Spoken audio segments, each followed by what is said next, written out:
So, ladies and gentlemen, welcome back to Live with App 5. I am your host, App 5. Today's guest is my first therapist. Can I say therapist? Oh, yes, of course. Yeah. Because the title on your IG says licensed mental health counselor. Yes. So that is obviously counseling. Yes, yeah. So But it's why mental health? Is that the whole broad thing? so that is basically the degree. So it's mental health counseling, and then we get licensed right within the field, and that's really the name of the degree. But it's the same counseling therapy. Is it? So wait. So when you go into that world, you have to you pick mental health. You could have picked something else. Yes, yes. So my path was really actually very different than many other different therapists. So I first went for my BA, my bachelor's in criminal justice, and then I wanted to be a criminal justice defense lawyer. But then life changed. Things happened within my life that really kind of took me through a different path. So I became pregnant at 18, 19. So at that time, I'm like, wait a minute, let me reflect again. What type of life do I want to give my child, and how present do I want to be in their lives, right? I knew that if I was going to go that criminal justice route, so many other things were going to come, right? 100%. With that, the late nights, all of the things, right? Wow. And I was like, yeah, no, I don't think that that's the life that I see myself living. And so then I took a break from going. So I graduated with my BA in criminal justice. I took a break for a year just to see what I wanted to do. I had the baby. I then started working in the field of social work. I was working as a family advocate. Family advocate at a mobile crisis team. So it was the first mobile crisis team here in the Bronx. And so after that, I was working with family, and that's when it came to me like, oh, wait, I actually love doing this. Like, it came so natural to me to just speak to family, help family, advocate for families. And at that point is when I decided, okay, I'm going back to school for psychology. Everyone was trying to convince me to do social work. Yeah. But, I'm a type that if you tell me, Kiara, do this, this is what you have to do, this is the only way, I'm going to find another way. Because you cannot tell me that that's the only way that I can get to the level that I want to get to, right? So I went back to school for psychology. Now, the degree in psychology, if you don't become a doctor, you cannot practice therapy, right? Like, if it's just a general psychology degree, you have to either go a route where you can get licensed or go towards a doctorate. Okay. I wanted things now. So I knew a PhD is going to take me way too long, right? I have a child. I need money now. I need to work now. 100%. So what I decided to do was to go to school for psychology. I got my degree. I then got a different job to kind of move up. And then I decided to go into so there's a program that's called Bridging the Gap.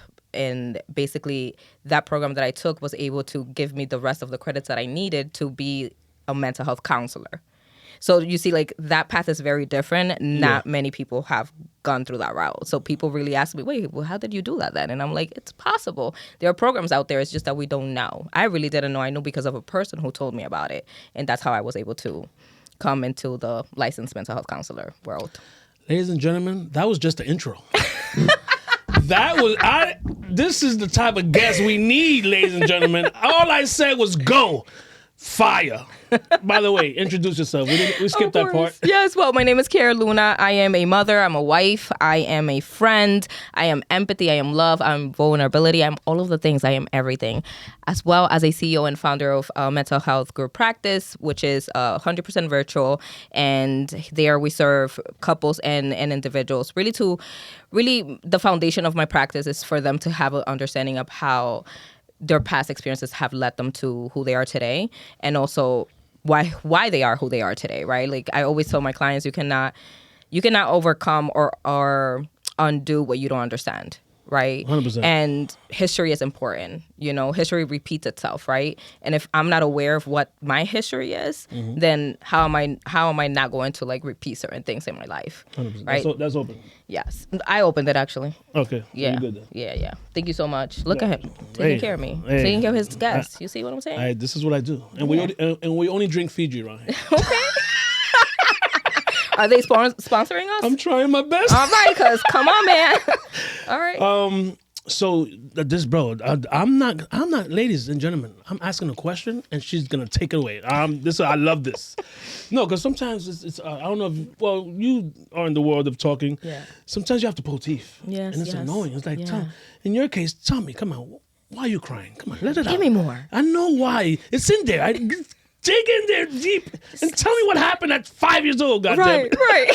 So let's go with born and raised. That's usually how I start. Absolutely. So I was born, again, my story is mixed, okay? Let's do it. I was born here in the United States of America. My mom so my mom had me here, and then at 6, 7 years old, my parents decided to move to the Dominican Republic, and I lived there for about 7 years. So I came back here when I was 13. So there was a lot of like cultural shock in my life. Oh, yeah. Right? So I came from speaking no Spanish to Dominican Republic, and then I came back to the United States speaking no English. Wow. You know what I mean? Like I had like the foundation of it because Yeah. it was still in my body, so it was easier for me to like cogerlo para atrás, like a little easier. yeah.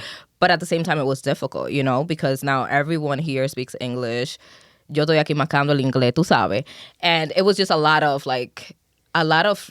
I would say it was shocking for me because of the cultural difference, you know? Like in DR, then I got cool with my DR people, and now I'm Spanish, my friends, everything going. And What part of DR? La Vega.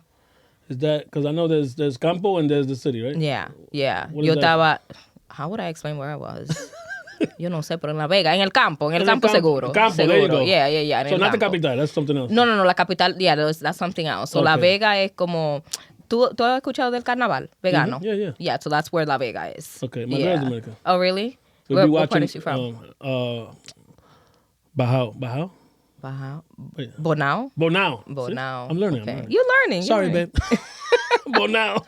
Okay. Yeah, so we be watching like the because they do the campo, they be just out there recording. Yeah. I'm like, babe, where is this? She's like, Yeah. that's the hood. I'm like, oh Yeah. shit. Yeah, I think La Vega es una ciudad también. So it's a city, but it also has like su campo here and there. But I don't know, people probably going to eat me alive because it might not be a campo, it may be a city. But No way, we're learning.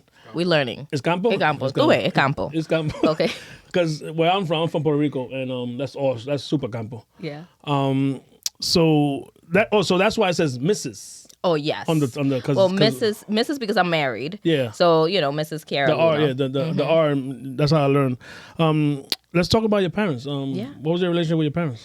So my relationship with my parents was really great growing up. I mean, I was always loved, cared for, provided for. I think that one of the things that my parents, they didn't know better was the emotional support, not knowing really how to really kind of, again, loving me for not who I was, but what I did. And I think that a lot of parents do that, right? Oh, if you do good in school, then you get a prize. Or, if you behave good, if you're a good girl, then, 100%. So all of that, right? So other than that, though, they were absolutely great parents, provided me with the best that they could. They always tried their best.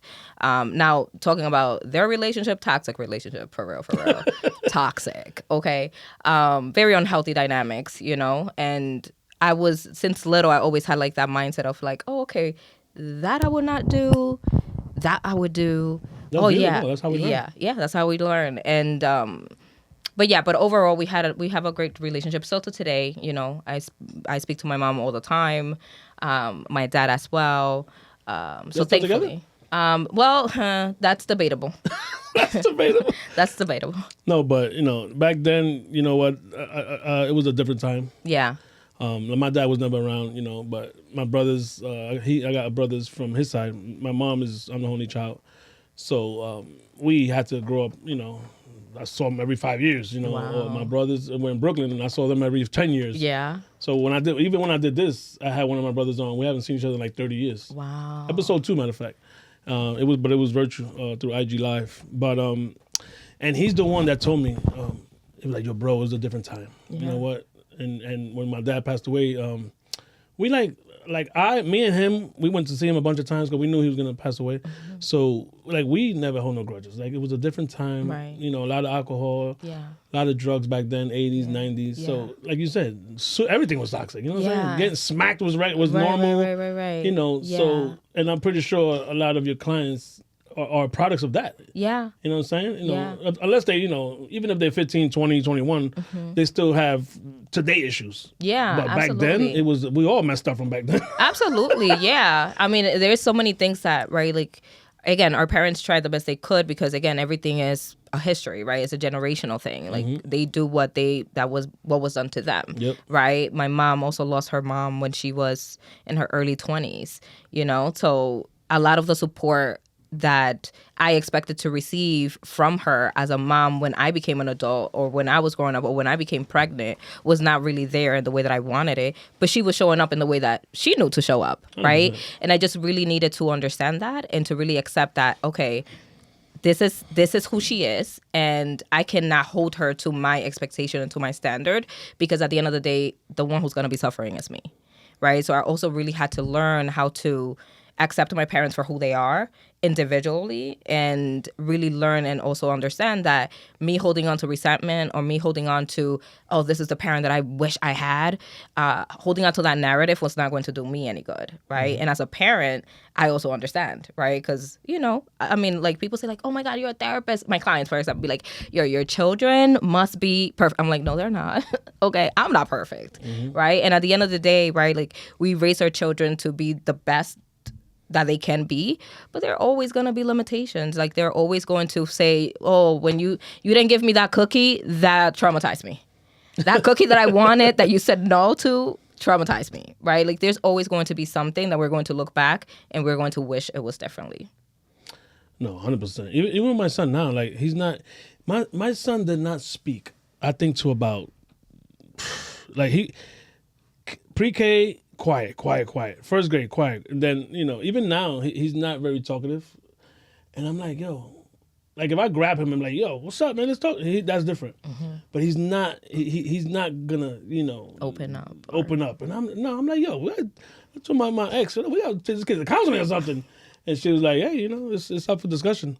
But, so you mentioned the back and forth. What kind of kid were you growing up? What kind of kid I was when I was growing up? Yeah. I was fun. I was the life of the party. Still am. I was very also responsible. Wow. I feel like I also was parentified at an early age, which is because my sister had a child when I was, how old was I? Maybe like 6. No. Maybe I was 9 by that time. No, you was practicing. Yeah, exactly. He was helping out. Yeah, and you know, he lived with us for a while, and I felt like I was the one raising that child. But it gave me so much great experiences and so much great, you know, memories with him. But I was bossy, you know, still am. Hello. Okay.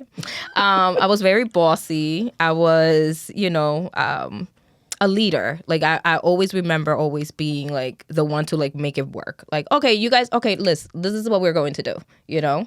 So class projects, you taking over. Yep. I'm taking over. Absolutely. But working in collaboration. Pero si no lo están haciendo, come on, I'll get it done. You know what I mean? Get out the way. Yeah, get out the way. It has to get done. So yeah, I was fun. I was always laughing. ¿Qué más? Authentic, you know, artistic. I used to love dancing and singing and doing all of the things. I actually really thought I was going to be an actress, you guys, and a singer. But then, you know, things changed. So I was, very, very happy, very, you know. I only ask because I always wonder, like, are the people that are supposed to fix us, are they broken? You know what I mean? Yeah. I'm like, you know, because I know there's a thing of counselors going to counseling as well. They got their own shit going on. Yeah. But they got to turn it off. Right. And they got to go to work. The same way we all do. You know what I'm saying? Whatever's going on right now, the camera's on. You know, Monday when I go to my regular job, you know, the people on the bus, because I drive a charter bus, a shuttle bus, they need to make sure that their driver, right, whoever's flying my plane, going to Puerto Rico, I need to know, okay, your wife left you, sir. I understand. Yeah. I need you to be focused, right? Right. Get me to Puerto Rico. Right. Get me to work. Safe and sound. Yeah. And we're gonna get into that later. Because I want to do like different the different categories. Yeah. With the trauma as well. So let's get into the education. So high school to college right away. Yeah.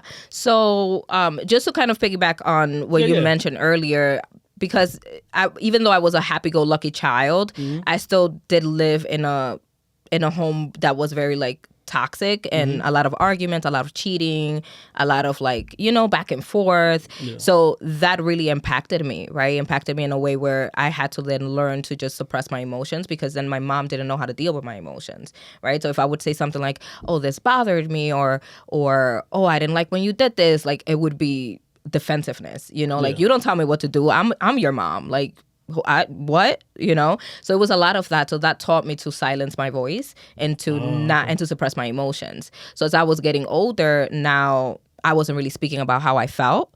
And I was suppressing a lot of those emotions. And one of the things that really, really saved me, I feel, was a journal that my sister had given me. And she was like, oh, here, just a journal so you can write your thoughts. I was like, oh, okay, cool. And and diary remember back then the diaries? Yeah, something the diaries. It was a diary, right? It was a diary. It wasn't even a journal. We didn't call it journal. My female cousins, don't read my diary. Yeah, y tenía un candadito. Hell yeah. So I started writing there, and I would curse everybody up. And that helped? That really helped me. Now it still didn't take away, right? 100%. Because it was there, and then that's it. But it did help me let some things out.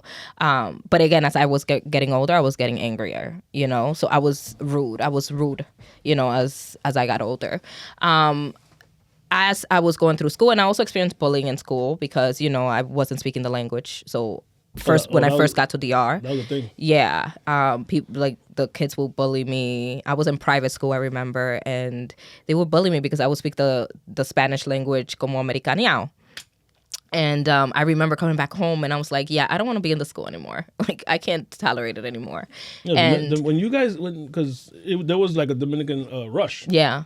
And I remember because my neighborhood changed. And, I had an episode about Washington Heights. Yeah. And it was like, just the rush came, what I mean? Yeah. So even in high school, I noticed I think it was like, late middle school, there was Dominicans getting bullied.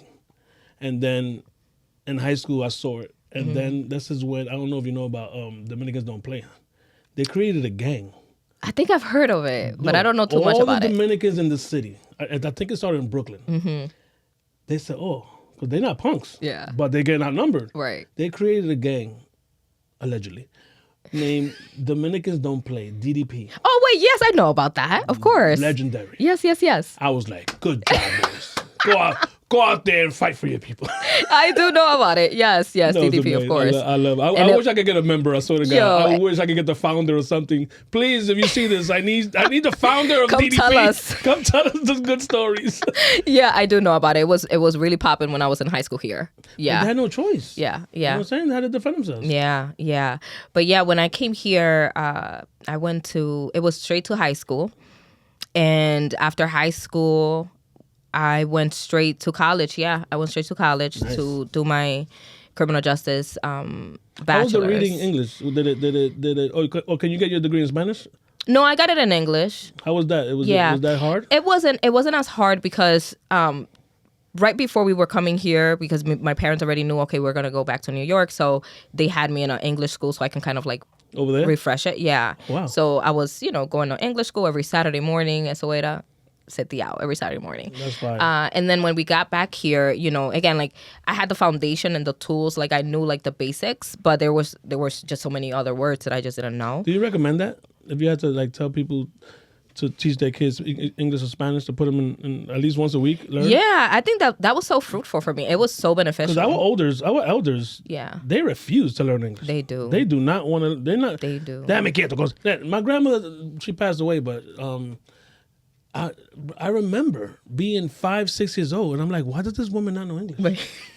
Yeah. And like you said, jodido, chapeado English. Yeah. But like, Grandma, how don't you? Like, right. How long you been here? And then when I became an adult, now I'm messing with him. Like, you still don't know English? Yeah. Like, how is that a thing? Yeah, I think a lot of our adults, like, they come here and they just close themselves off. They're not doing it. They're not. Like, my mom too, like, she's been here for so many years, and that was not her priority. I think that a lot of our people, like, they come here with a goal. and the goal is to make money and send it over there. Or That's a make fact. money and live a better life. They don't come here with the intention like, okay, I'm gonna go there, I'm gonna acclimate to the culture, I'm gonna learn the language. No, eso no es ni parte de su priorities. Nah, they don't give a shit. Yeah, they don't. They like, allá hablan español también. My mom is like, it's all right. They'll send somebody that speaks Spanish. They will. Yeah. That's hilarious. Yeah. But that's part of the New York, diversity. Culture, You know what I'm saying? And yeah. You go to Ohio, you have to learn English. Right. Now you have to learn English. Exactly. But what college did you go to? I went to Mercy College. Nice. Yeah. They got freaking ads all over the place. I went to Mercy College and I dormed. I dormed from the second year on. And then for my master's in psychology, I also went to Mercy College. And then for my mental health counseling, the Bridging the Gap that I mentioned, I went to Buffalo State University, but it was online. I was about to say, how's the snow up there? Yeah, no, it was online. It was online. So you already mentioned why you chose the career. So it was after your son. I ain't doing this. You wanted to be home or whatever. Yeah, I wanted to be home. There was a lot of things. I think that also it was always within me. I just didn't know it because no one around me was a therapist. No one around me, practiced it. So I didn't know that this was even a thing, honestly. But I know that even when I was little, like I would be advising my sister with her boyfriends. I would be talking to her boyfriends and giving them advice. Like I always had it in me. So if I think and not judging. And not judging. Yeah, no, not judging. Like really like that's my sister. I love her. And it's so crazy, right? Because when you think back, you're like, yo, how the wisdom, right? And that's why I say like our children are so wise. Like I don't know if you've had, oh my God, I don't know if you've had experiences where your child will tell you something. You're like, pero como que, how do you know that? Mm-hmm. How do you know to come up with that? And we think they're not paying attention. Right. And they're paying attention all the time. Yep. I was a kid. I always tell my clients, like, we are children in grown-up bodies. We're still kids. We're still that little boy. We're still that little girl. The thing is that we forget, we forget. And I think that's one of the things that have helped me really create a beautiful relationship with my 14-year-old, which is I see you, like I was 14 not too long ago. I was 5 not so long ago. Like I remember the things I remember.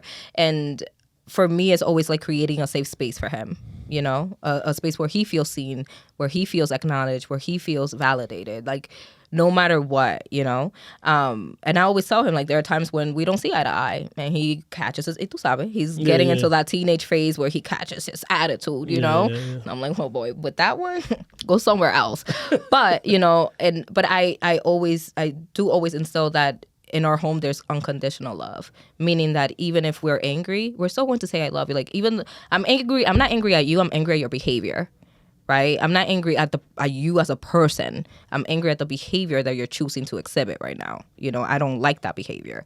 So really kind of teaching them how to separate the behavior from the person, because you are worthy just because you are, just because you exist, right? Not because of what you do. So I really have worked, and my husband, of course, like so hard together to really bring him a space where, again, he feels listened to, he feels acknowledged, even when we don't see eye to eye, No, my son is 13. When me and his mom split up, it was dramatic for him because now he has to, go to her house, come to my house, back and forth, whatever.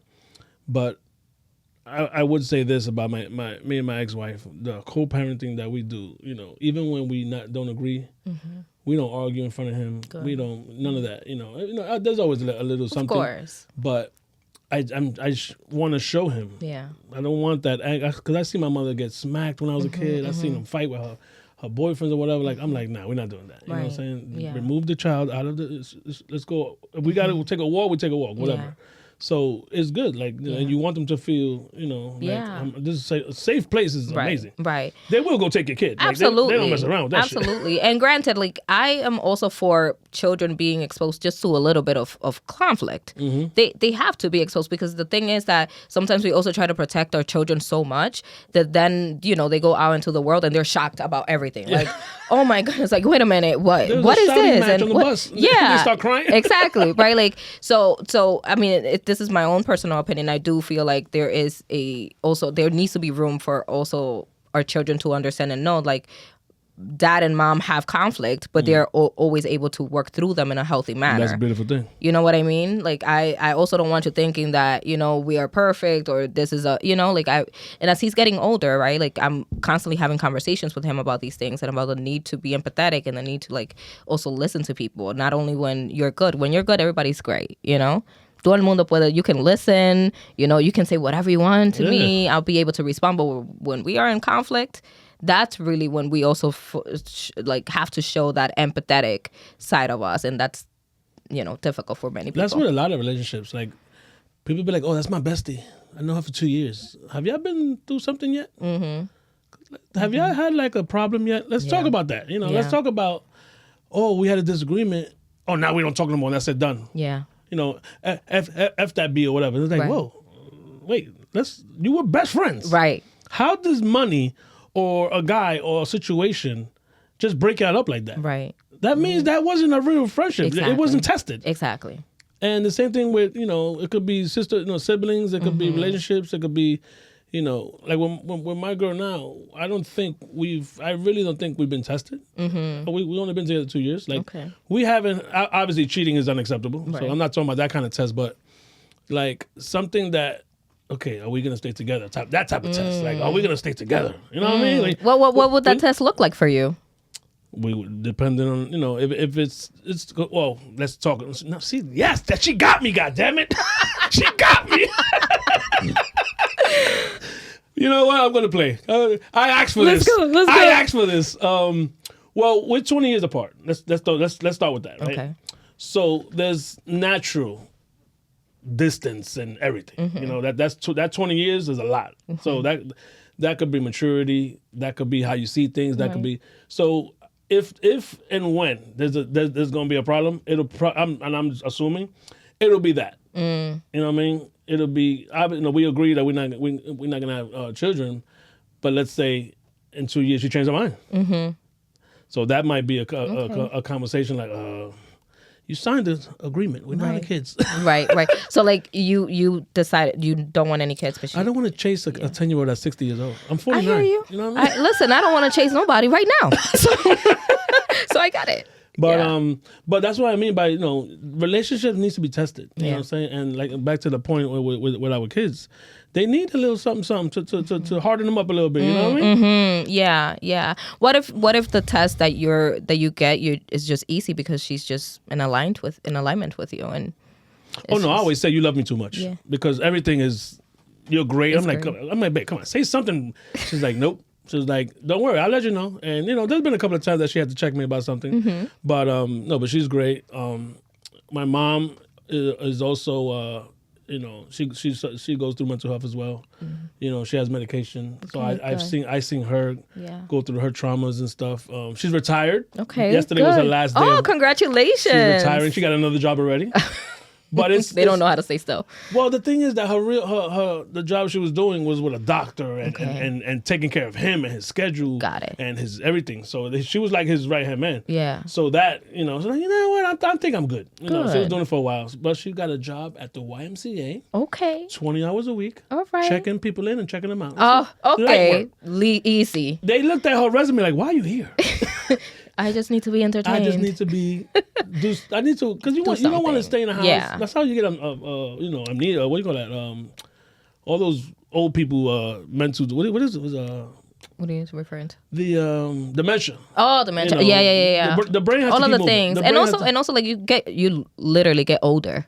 Like just staying in your home doing nothing. Watching TV. You need to be active and do things. So that's good that she's doing that. No, but she's the one that that when I go through my mental health issues, that's my counselor. Like when I go to her house to see her, when I go to her room, whatever, she sees my face. Like, what's wrong? Aww. And I whatever it is, and even when my separation from my ex, like that was. We was together like I think 10, 11 years, something like that. Mm-hmm. So, and we weren't in love, but the shock of my son is not in my house. Yeah, that one did it. Tough. And obviously, someone macho. Yeah. Oh, she probably got somebody. It's like that type of shit. You know what I mean? So, she and then COVID came. So it was like break up, COVID, back to back. Oh my goodness. And her, My ex, my daughter, and my mom work in Montefiore. Yeah. So it was like COVID all over the place. you know? Right. So it was a very mental, we told mom that was for me. Yeah, that yeah. Was and then my daughter got pregnant. So that was, it was just a lot of things going on. So like, I never gave a shit about my mental health. Like you people, whatever, figure it out. Yeah. So now, I'm in my mid 40s and shit. Now I'm starting to care about things I didn't care about before. You know what I mean? Yeah. So it was. So let's talk about the different categories.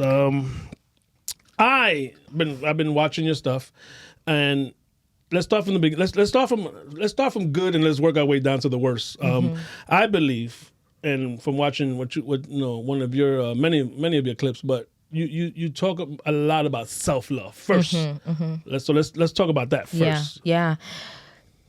Well, I'll start by saying that, the one of the most important relationships that you need to have is the one that you have with yourself, right? It's so important because people are a reflection of who we are. And sometimes a lot of people have a hard time accepting that, right? That people are just reflecting back to us what we're putting out.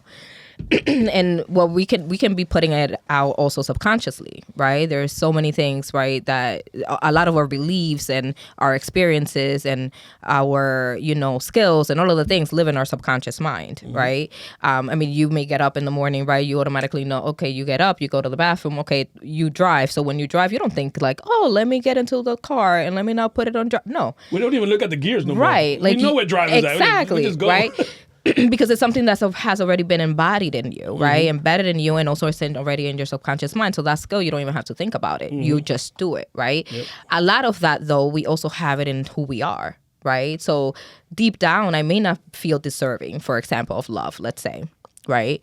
So because deep down I don't feel deserving of love, what I'm going to always be attracting is someone in my life who doesn't show me love. Right. But what am I going to do? I'm going to do everything I can to ensure that I get that love. So I may people please. I may always say yes to people. I may do whatever they want. I may be so detached from myself because I'm looking for the love externally instead of internally. Right, within me. So the self-love part is one of the most important things for me because that's how it started for me, was really learning, okay, like what's going on? Like how come I love people validating me. Like I really like when people validate me, but if I don't get that, then I'm in my head about it. Like, wait, did I do something wrong? Could I done something differently? And what I started to notice is like, okay, well, a lot of that comes from me because, again, as a child, I was always validated for doing stuff, right? Not for being, honest or for being nice or empathetic or kind, right? So then, as I got older, wait a minute, let me go back. Self-love. Okay. So then as I got older, I started to realize, as I got older, I started to realize that when I started loving me, things started to kind of like fall into place for me. Like I was getting better friendships, like people who actually cared about me. The people in my life like started to show more love. And the way that I started doing that was really just by telling myself, I'm beautiful. I am, the best person in the world. I am my best friend. Like just reminding myself of the things that we all have, but that we all disconnect from because of the experiences that we encounter through life. So I'll say that in order for you to have a good relationship with anybody, you first have to have a good relationship with you. No, I super agree. I've always thought I was cute, handsome, conceited, whatever you want to call it. So I always, and I don't know if that's self-love, but that's from a young age. Yeah. It was always like, I got to make sure I look good. Yeah. So I would say that I was like a super self-love person from the beginning, you know what I mean? But does being overweight, does being, unattractive, ugly, whatever you want to call it, is it hard, and it's going to sound crazy, is it harder for those people? I think it depends on the conversations that you'll be having in your head. Right. So it goes back to also like the thoughts that we be having and how do we speak to ourselves. Right. We get 60 to 70,000 thoughts a day. Right. 85% of them are negative. 95% of them are the thoughts that we had the day prior. Really? Yeah. So if I'm thinking, and remember, like, I don't know if you know, now that I said this, maybe you will notice tomorrow that tomorrow you're probably going to be talking about what you did today. 100%. You know? So like it really does make sense when you think about it in that way. Now, you know, we are ourselves highest critics, right? But the critic is not really us. It's really the voices of those people who were in our childhood who might have said those things to us. And we had to learn to just embody those statements so this way it doesn't face me anymore. So now when you tell me like, oh my God, Kiara, those shoes look horrible, I'm like, okay, whatever. Right? As a teenager, I'm like, okay, whatever. As a teenager, I had to like learn to just adapt all of those things and like personalize them so this way it doesn't impact me when you say them. It does impact me, of course, right? Pero yo pretendo como que it's I already know that, whatever, right? But it's important to realize what are the thoughts that you're be having in your head, right? Like, what are you telling yourself? How do you speak to yourself? Not in times where things are going great, you know? No, in times where things are hard for you. That times when you have a lot of challenges in your life, how do you speak to yourself? You know, are you telling yourself like, oh my God, I'm so dumb. I should have known better. Or like, how are you talking to you? And the minute that you know how you're talking to you, then you can identify, you know, how much do I love myself? Would I speak to someone who I love deeply this way? If my best friend comes to me and tells me that they made that mistake, what would I tell them?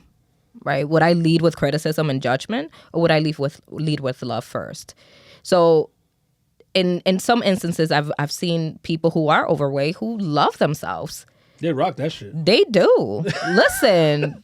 Listen. I was gonna say girl, but because there's girls out there. There's girls out there. Okay. Even I think overweight men don't give a shit. They rock that shit. Yep.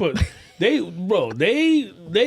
even like, you know, in the Latin community, the white, the blacks, whatever. Yeah. They rock that overweight. They make sure they got haircuts. They don't give a shit. Yeah. But a lot don't. Yeah. A lot let themselves go. Y las mujeres también. También. And a lot of that for us women, right? Self-love. I mean, tú sabes que in our community, like the Dominican community, the Spanish community, the Caribbean community, they're very, like for women, it's all about body image. 100%. You know? So a lot of us who grew up with like, oh my God, I have to look. surgery for this shit. Exactly. Oye, pero hasta la Ozempic, all of the things. All of the things. You want. Whatever you want to lose weight. We got it. Nah, we don't got it. You know what I mean? Okay, so the point is though that self-love. Yeah, so like as you're getting older, you know, there was a lot of these women who may be overweight today or may have like challenges with their self-esteem. If they go back in history and they really try to remember like where does that come from? That comes from because your mom was always telling you to eat healthier, or that you look too fat, or that you cannot wear that because that makes you look too fat, or like there was so much attention to their weight, you know, and to how they look, you know? And because of that, now you struggle with your self-esteem, you know? But if you grew up in an environment where you were uplifted no matter what, and you were unconditionally loved, like it didn't matter if, you know, the way you looked and if you were fat or not, then you will have that self-esteem today, and you will have that confidence today, and you will have that self-love because that was not part of your story. So the thing is now, the question would be, well, okay, I had the opposite. I grew up in an environment where I was always picked on because of how I looked. What do I do now? And my answer to that is always, well, let's learn what loving yourself looks like, you know, because you haven't learned that, you know, and now you get to create that for you. So let's create that. And if you have to use the gym or something as motivation or that negative, if that's going to motivate you to eat healthier, you know, to, you know, exercise or whatever, hey, it is what it is. Yeah. But I didn't think they used to be fat. Now they think they're hot shit. You know, it creates different self love. Like, now you're playing yourself. I remember you was fat. Relax. Yeah. You know? You know what I mean? It's the energy. It's like, it's the energy. So it's almost like a people pleaser, right? So like when a people pleaser now is trying to embody a more assertive person, right? They go from people pleasing to rude. Right? So you're like, hey, Kiara, vamos para este restaurante. I like this one instead. And I'm like, no, I don't want to go to that one. Not that one. Because I'm practicing being assertive. But the energy shift, right, it was too abrupt, right? I didn't know how to just go from, you know, people pleasing saying, oh, yeah, okay, even if I didn't want to. Yeah, okay, sure. To like, oh, you know what? Even though I love that restaurant, I would rather go to this one. I'm not there yet. So I typically go from people pleasing to exploding on people, right? So that's the same thing with the weight situation. I'm going from being overweight and having so like low self-esteem, no self-love, to then an extreme like self-inflated, personality. Now I'm the shit. Yeah, and like highest confidence ever that it comes across now as arrogant. 1000%. Because I still haven't worked it to be in the middle and be more balanced. It's an 100%. energy thing. No, it's beautiful. Next one, let's go with choosing a healthier partner. Ooh. By the way, this is all from her catalog. This is all from her page that I'm grabbing this. So let's go with that, because now, like I said, I want to start from the beginning. So self-love. Now you love yourself, confidence. You're making money. You got a degree, whatever. Choosing a partner. That shit is not easy. It's not. It's not easy. It's not easy. Once you love yourself, because this is the thing, it's not easy when you don't love yourself. It's not easy when you are looking for a partner to fulfill you, right? It's not easy when you're looking for a partner to complete you. It's not easy when you're looking for external things. That's what makes it not easy. If you go into this because you just want someone to add into your life, you want someone you want to spend the rest of your life with, or money, you want or someone, whatever. like when you go into it knowing it also exactly what it is that you're looking for. I think that sometimes we are, ¿cómo se dice? We have way too much expectations as to the partner that we want, but we don't hold ourselves to those same expectations, right? So we want a partner who, is always attentive and, texts me all the time and asks me how I'm doing and is always telling me I love you. So typically I ask my clients, okay, how do you practice that with your own self? And they're like, what? And I'm like, yeah, well, how do you practice that with your own self? How do you show yourself the same things that you're looking for somebody else to do for you? And there they like, bueno, I don't do any of that. And I'm like, okay, well, how can I expect you to do that for me when I don't do it for myself, right? So 100%. Typically I really recommend my clients to just create an avatar. Create a avatar of a person that you're looking for. Like, who is that person? How does he show up for you?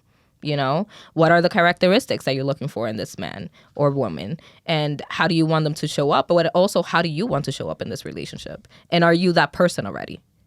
Right? Like, because if you're telling me I want to find a man, to marry and like have kids, but you out here every weekend, drinking and partying and doing all of the things, con la juca, is that something that you would do as a wife? Is that where you would find your husband? It could be, but then you have to also understand the type of lifestyle that person may be living.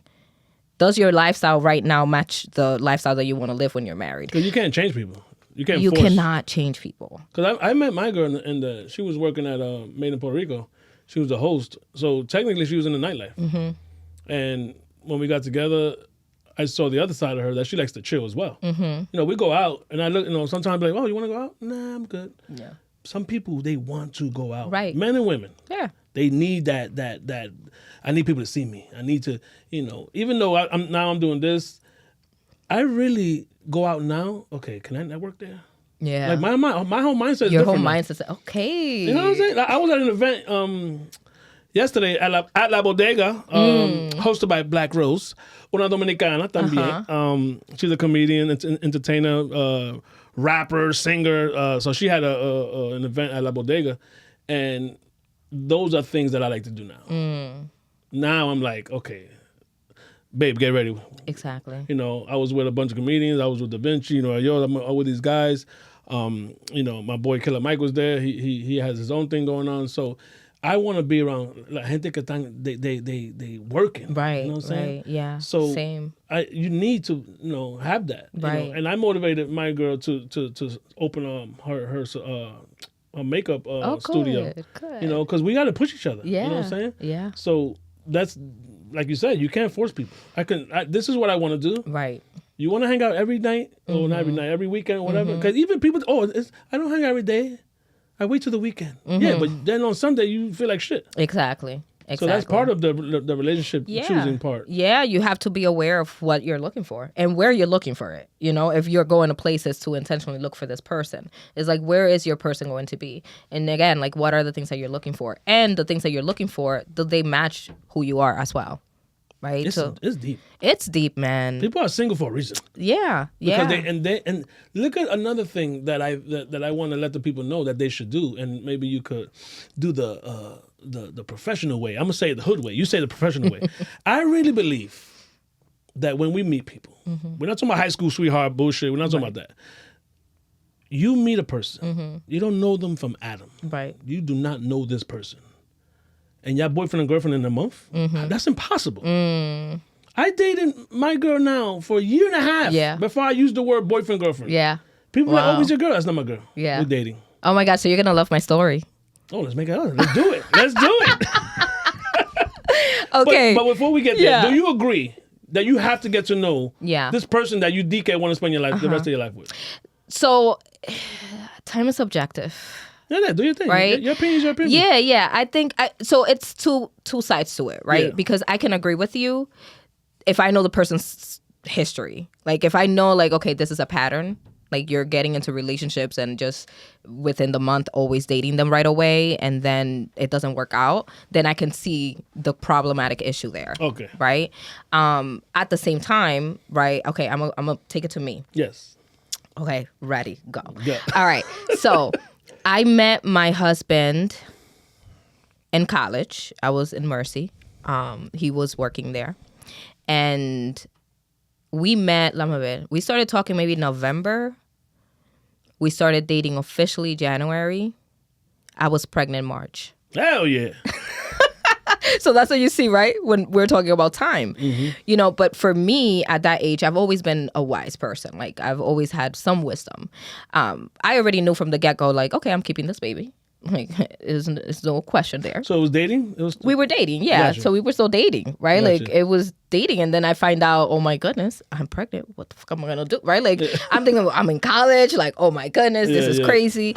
This is not how I saw my life turning. Oh, you said you were young. You said I was young. I was 18. Yeah. Ooh. I was 18, so I was like, this is not how I saw my life going, you know? I was just trying to have some fun. I was trying to get my degree and have a little fun on the side. Tú sabes. A kid was not part of the plan. This was not part of the plan at all. But we're keeping the baby. Of course. So then that comes, it wasn't like a no-brainer for me. Like, okay, I'm keeping the baby. And then I had the conversation with him, and it was, it was like, listen, and it was prior actually, because I already had the intuition that something was off. And I kept on having I brought it up to him, like, hey, like, this is what I'm thinking. If it is true, this is what I'm deciding to do, but you are free to decide whatever you want to do. Like, you are not attached to have to stay with me. You don't have, like, you are free to decide what you want to do. I am telling you what I'm going to do. This is my plan, right? And it was also like a no-brainer for him. It was a shock, of course, like, wait, what, pregnant? I'm still living my life too, you know? Like, he was also a kid with me. So, but he immediately, it was a yes to him. It was like, no, of course, we're going to do this together. Like, no, again, like a no-brainer. And to me, when our relationship started, like, so easy, like, it was almost like we knew each other. Like, at times I tell him, and still to today, I say, like, I feel like in my past life, we made this agreement that we would meet each other sooner this time around, because it's just so easy and fun, and we've been together. Wait. Yeah, Wait. go ahead. Wait. Okay. You said, I feel that in our past life that we made an agreement that we will meet each other sooner? Yeah. Wow. That's some shit right there, boy. Yeah. So there's this other part of me. I love that. I'm very spiritual too. Like, I'm very, like, we're going to get into that. Connected with, like, the higher power, with God. And I do feel that there are, like, I do feel like we live different lives, and I do believe that. I do. Don't go there yet. Okay. Save that bullet. Okay. Let's go back to my mom, because the next topic that I want to talk about is career love. Okay. Look what you did. You chose something, then you switched it up. You know what I'm saying? How do you feel about people that go to work and they say, I hate my job? What part of mental health is that? Because you're already starting your day off wrong. Yeah. It's a lack of alignment with their purpose. It's just a lack of alignment with what they are meant to do here in this life. Because I do truly believe that we all came here with a purpose. We all came here with a mission. We all came here to better the world in one way or another. Whether that is through, like, communication, right? Like podcast, or whether that is through therapy, speaking engagements. Like, we came here with a purpose, and that purpose, truly, we find that if we will go back to our childhood, I did a workshop, I believe sometime last year, I believe it was, on what was it, on finding your purpose, basically. And a lot of the exercises is going back to your childhood and really exploring what did you like doing when you were a kid. Like, because again, like I loved giving advice when I was a kid. So when I go back in hindsight and I think about it, I was like, yeah, it makes total sense that I'm a therapist. I knew it all. I was telling all my friends what to do. Listen, all of them, So a lot of the adults today who struggle with that is because they're just out of alignment with what they are meant to be. They are not maybe aware, or maybe they do, and that's when it hurts even the most, is that that you're here to do more and that you're here to, like service in a certain way, but you just you don't feel the confidence to probably like take the leap, or you don't feel like you have the tools to do so. So we just constantly stop ourselves from doing that. Or you 10, 15 years in, you can't change now. And that, what do you mean? As far as the career, let's say you already almost to that pension, or you almost to that degree, or whatever. You're like, you know what? Let me just deal with it. I see what you're saying. And now you got to go to work to be a bus driver. Yeah, I love what I do. I love it. Yeah. Like, I've turned down jobs to keep the job that I have now. Awesome. I swear to God, the people love me. I love them. Even if we lose that contract, and I will do it for something else. Right. But people that I know, even the people, because I got to take people from the building to the train. Yeah. But some of them work in the building, so I just bring them back in the morning, and I'm driving, and I'm pretty friendly with most of them, and they'll be like, oh, fucking shit, and I'm like now I'm at a place. I've been there almost 3 years, so I'm at a place with them like, why do you still work here? I'm joking, but I'm not joking. Like, right. If this is the energy that you're gonna be giving me, and we joke around. Man, they're good money because it's good money close to the house. I'm already in too deep, whatever. They don't want that scar on their resume with changing job. So I think career love is that's part of self-love. Absolutely, it's part of it, because I always say, like, when you do what you love, you're not working. Like I literally don't feel like I'm working. Like I wake up to see my clients. I love seeing my clients. It's always a good time, even when, it's a tough session, emotionally charged or whatever that might be. I love it. I love going to my speaking engagements and doing my workshops. Like I love, like I love it. I really, really, truly love it. So I think that really finding what that purpose is, regardless of how old you are. I think that that's also like a stigma that is huge, which is like, well, I'm 50 years old already. Or I'm 60 years old. ¿Quién importa? Like, you could be 75, 80. You're not well. Let's get well. Yeah, like you still get to do whatever you want to do. You still get to practice whatever you want to practice, even if it's as a hobby. Like I always say, like, treat it like we used to treat it when we were in school to do internships. If there's something that you're really passionate about, but you don't have the tools or the skills to do so, well, go and volunteer. Volunteer. It's not about money. And if you volunteer, you would find there your passion. You may find someone that can hook you up. You may create relationships, network. Intern is real. Interning is real. Yeah, it's so real. It's so real. Like a lot of my first job, I got it because of my internship. Because I did this internship at the Lincoln Correctional Facility when I was undergrad, and I was telling her, I just had the baby and I'm looking for a job or whatever. And she was like, okay, well, I heard of this place that, it's in Brooklyn, a substance abuse program, like apply there. And that's how I got my first job. So through interning, through volunteering, through doing things in the community of things that you love and you like, you can also open that new door for you. No, I believe that is very important. Like, let's go back to my mom. She's 67, so the Social Security already kicked in. She would have had to do another maybe 5 years to get the full pension at her job. She left early because she said, I don't give a shit. Yeah. For an extra $3,000-$4,000, you know what? I'm good. I'm leaving now. Good for her. And she left on her own terms. Yeah. And that's her peace. Yeah, good. Yeah. And like back to the point I was trying to make with my job, I had an MTA. You take an MTA test, they call you freaking 8 years later. So they called me to do the conductor. I turned it down. Y mucha gente, yo, you crazy? That's career. And I'm like, I don't want to do that. Right. Yeah. My happiness is my happiness. Yep. I don't give a shit about 20-year pension. Yep. I don't want to go and be in the subway talking about next stop. Yeah. I don't want to fight with bums. I do not want to work in the subway system. Right. That's it. Now the MTA bus, we'll talk about that later, but I do not. I turned that down. La gente, they looked at me like I was crazy. Yeah. And I'm like, bro, it's not about 20-year pension. It's not about oh, you got to do it because no, Yeah. you do what you want to do. Wow, that's beautiful. That's just me. Yeah. And I go to work, even with this. Me and this man, we do this shit because we love it. Yeah. And there's times that I'm like, yo, Frances, bro, Monday 9. He's like, fuck it, let's do it. Well, we love this shit. You know what I'm saying? Nah, we didn't. I tell you one thing. I know this man long enough to know if he don't want to do it, he's not fucking doing it. Exactly. But this is our shit, so we love this shit. Right. We knocking episodes out. Yeah. I love speaking that. of Frances, he's going to join us in a minute. Let's go with couples therapy. Okay. What is that? Ooh, couples therapy. So couples therapy is a space for couples to really explore so there's many different things that they can come from right? So a lot of it could be just to learn how to better communicate, right? How to better argue, literally. You got to argue. Yeah, you have to, right? We could do it peacefully.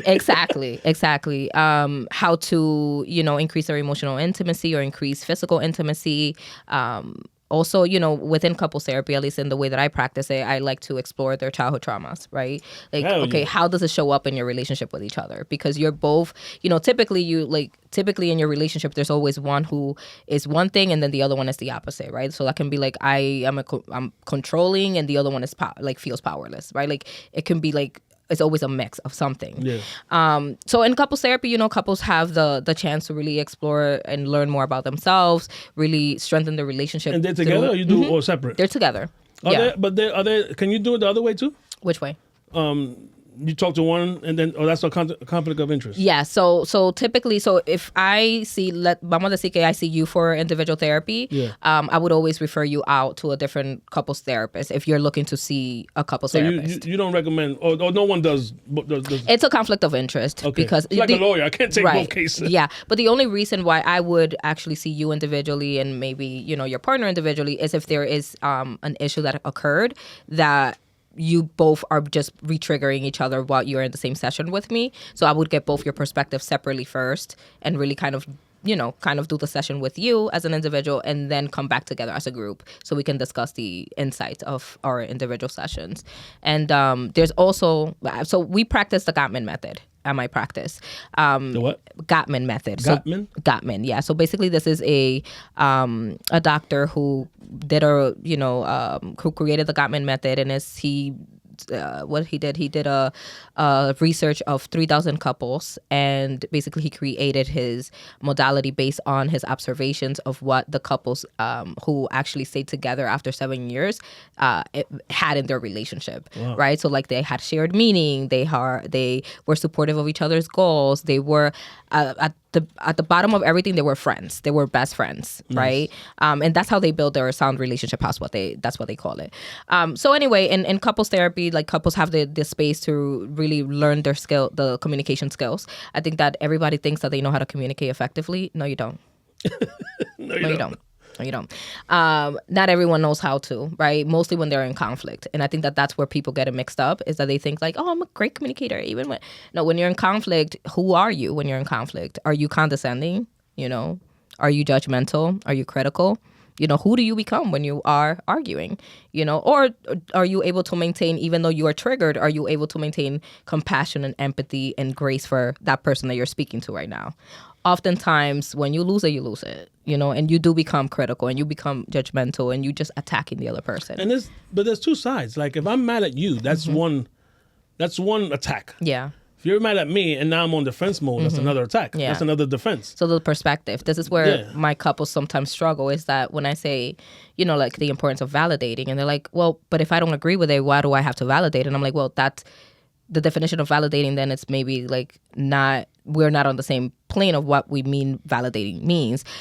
So this is how I see it. This is how validating works. It's like, even though I do not agree with what you said, or what you did, or X, Y, and Z, I can see why you did it, because I know who you are, right? So like, even though, I don't agree with the fact that you yelled at me or you raised your voice at me, I can see why you did it.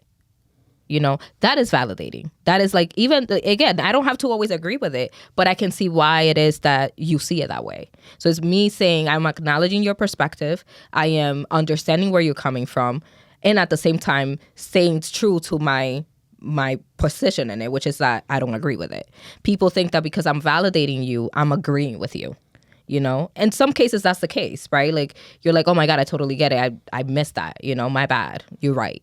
You know, but and oftentimes we just have two different perspectives, and the problem is that couples have a really hard time with two people having different perspectives and it not feeling like I'm right or I'm right. Like somebody has to be right or wrong type of thing, and that is a killer to your relationship. Trying to be right or wrong, that would kill your relationship.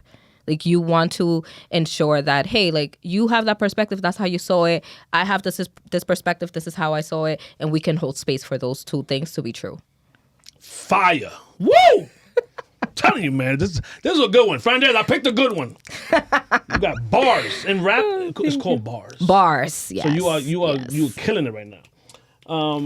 Let's go with the two that somebody called them twins, anxiety and depression. Like, are those separate, or why they call them twins? Because they're usually like besties. They're usually together. Yeah, typically, you know, clients who suffer from depression have some anxiety, and clients who suffer from anxiety have some depression. But typically, they're not the same. They're not together. Okay. Oftentimes, you know, people just struggle with either anxiety or depression. Again, it depends on their life There's experiences. medication for both. Yeah, and also it depends on their symptoms. You know, but anxiety, the way that I like to easily explain it is anxiety is I'm worrying too much about the future. I'm living in the future. It's like, what if this doesn't work out? Oh my goodness, like always worrying. It hasn't happened, right? But I'm living in the future, and depression is living in the past, right? So really reminiscing on all the bad things that have happened in my life, all the things that didn't go the way that I wanted, that should have. Yes. So like that's how it looks, right? Like living in the past and living with regret, and you know, and living with the satisfaction of where I am today. I think I heard someone say that the anxiety is future, future. And depression is past. Yeah. So it's really, we're not present. We're not here in the moment, right? Like we are again in the future that hasn't happened. So there's a lot of assumptions, right? And a lot of, you know, a lot of assumptions about like what could happen, even though it hasn't happened. Right? Oh no, that shit kills me. Like I said, when my daughter got pregnant, like the anxiety of like, you know, she was already, you know, 20s, I think 26, 27, but I didn't agree with the partner. Yeah. So that was my anxiety. Like, what the hell? But look at now, baby's 2, we're gonna be 3. We love her. Yeah. So the anxiety was something that, like you said, let's see what happens. Right. You know, let's see if they stay together. Let's see if they get married. Let's see. But as a dad, it's like, that's my daughter. You know, I don't like this fucking guy. So it just takes you somewhere else. Of course. The worst one, and it's the saddest one, in my opinion, and all these bad things can lead, is suicide. You know, and this is, I actually have a personal experience with it because a friend of mine, we were at our other friend's birthday party. Haven't seen him in a while. And we drinking, we having a good time. We're about to leave. I'm about to leave. He's like, it wasn't a regular goodbye. Me dijo something. I don't remember exactly what he said. He was like, yo, thank you for always being there for me. Some shit like that. It felt weird.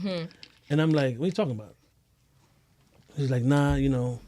Then he just, you know, let it out. Like, nah, you know, the only reason why I haven't done it yet is because, you know, I got to speak to one more person. I called that person. Yeah. I said, okay, I'll talk. Give me a second. I went to the bathroom. I called him. I said, yo, we got a problem. I have a good friend that we know for 30 years, bro. And this guy lives upstate. Wow.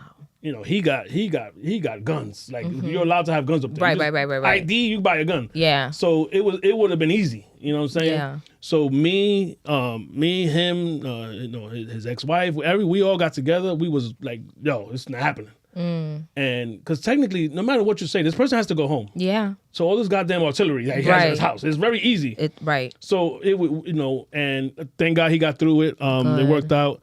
This was about 5 years ago. And then I was with him the other day, matter of fact, and he called me one day, like maybe a year later. Y me dijo, yo, I didn't think it would be you. Aww. Because I'm an asshole. You know, I don't.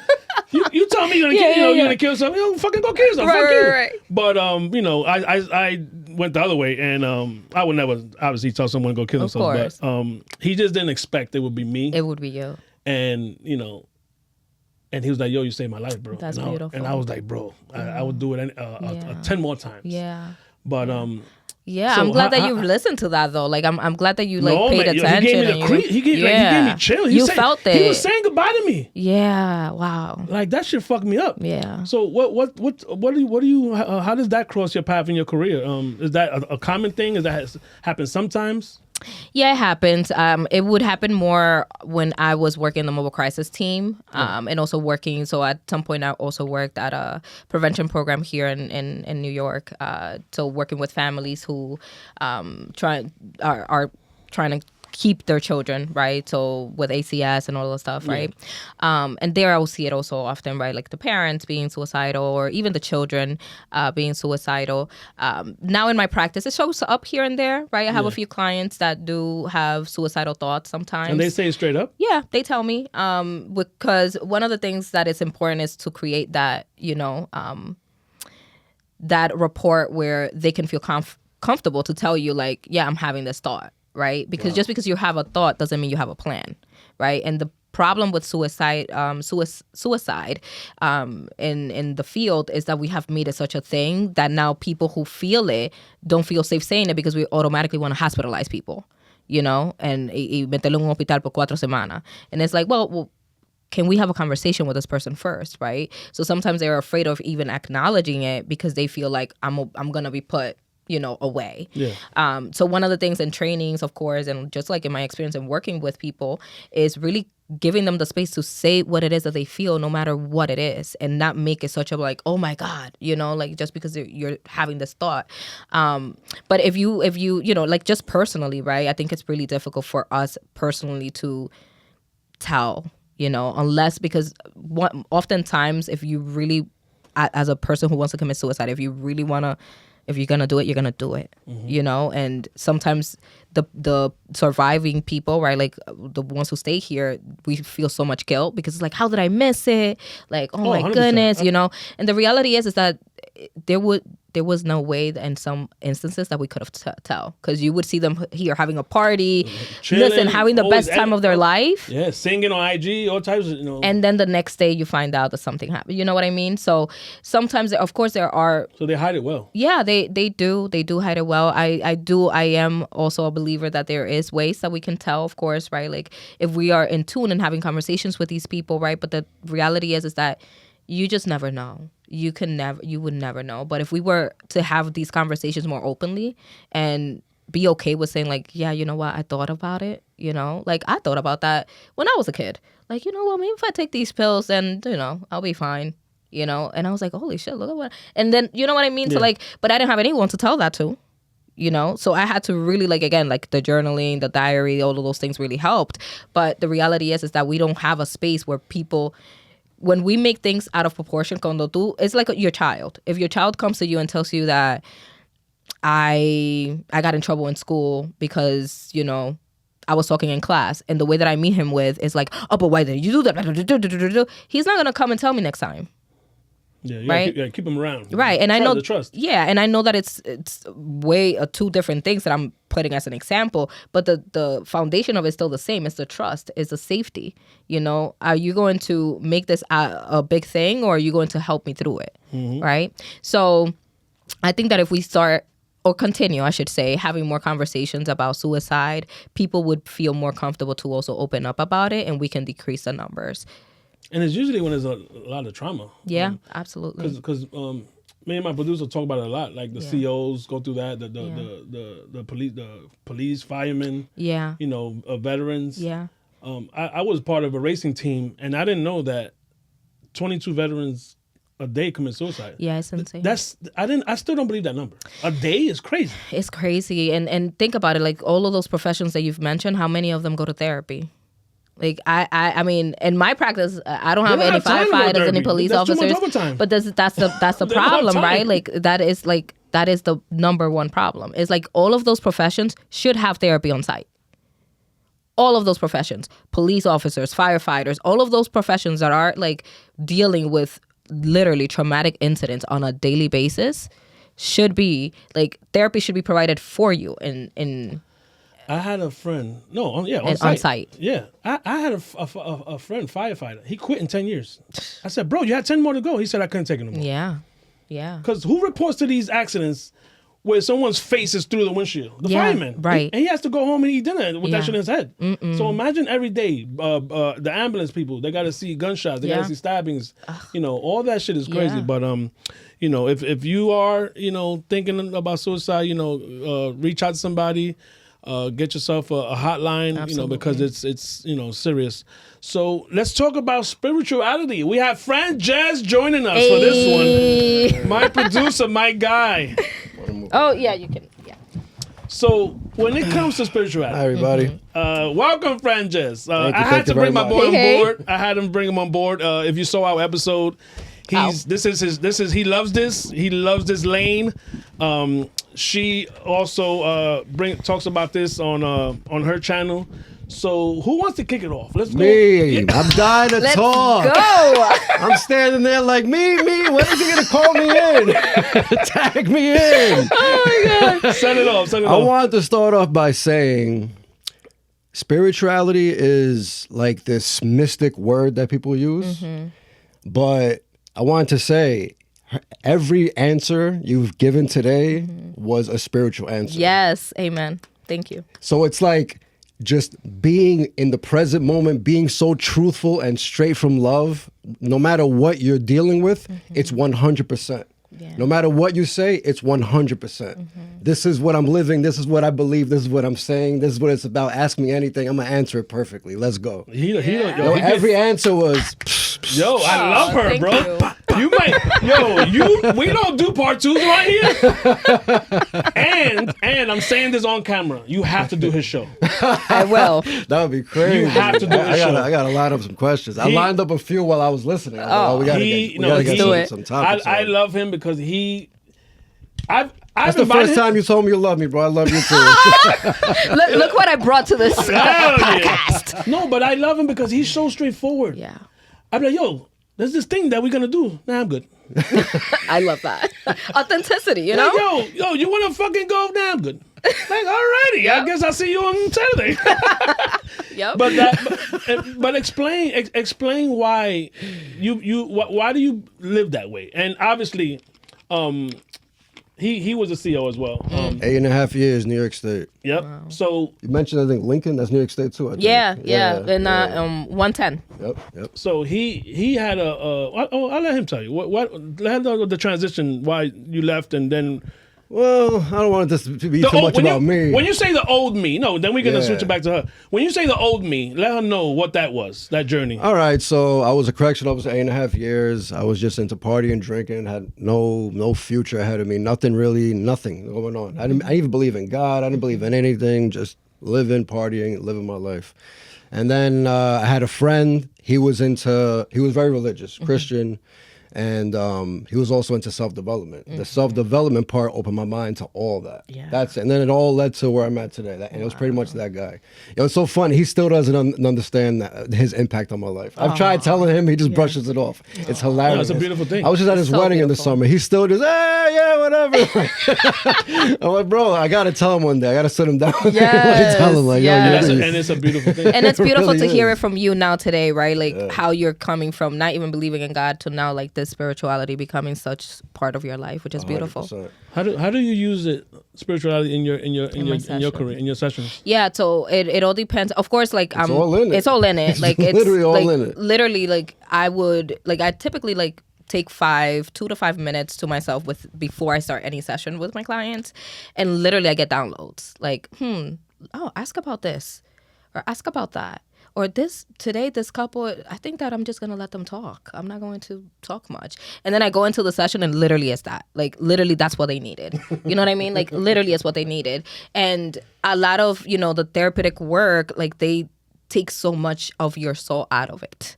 That's what the field wants to do. That's why I have my own practice.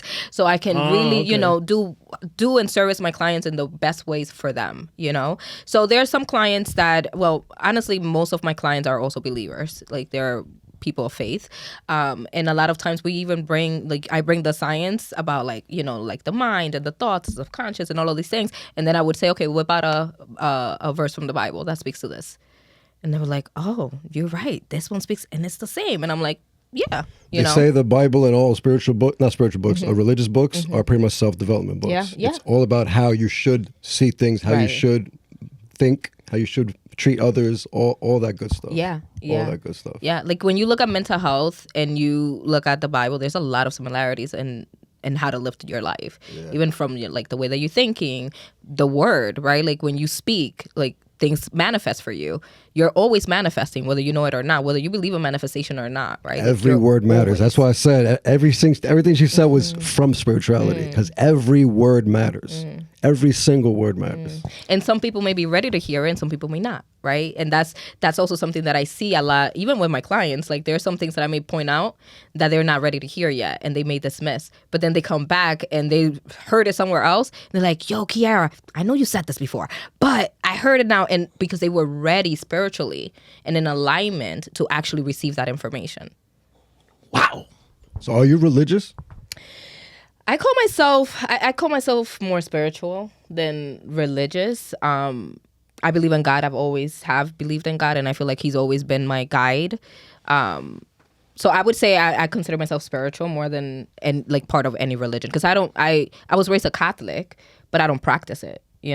So I would say more spiritual, like open to a higher power, open to a lot of different things. Like I'm a person who believes in many different things. Like I do believe in the law of attraction and manifestation. I believe also in God and a higher power. I believe in, a little bit of numerology over here. Like I believe a little bit about everything, and I just use everything that I believe to just like continue to push me forward. And your husband's the same way? He's spiritual? Same way. Believe in God. Even our pregnancy, when I got pregnant the first time, I remember I said, he said, this is his story. I'm sorry, babe. I'm going to tell it. He said, I had told him that I was going to go over to his house. He didn't know what time I was going to get there. And then I was coming from college. He didn't know what train I was taking. He didn't know anything. And he said to God, God, if she gets here at 1:02, which is our dating anniversary, if she gets here at 1:02, then that's going to confirm to me that she's pregnant. I got there at 1:02. And when he opened the door... that's a coincidence. No, there's no coincidence. That is a coincidence.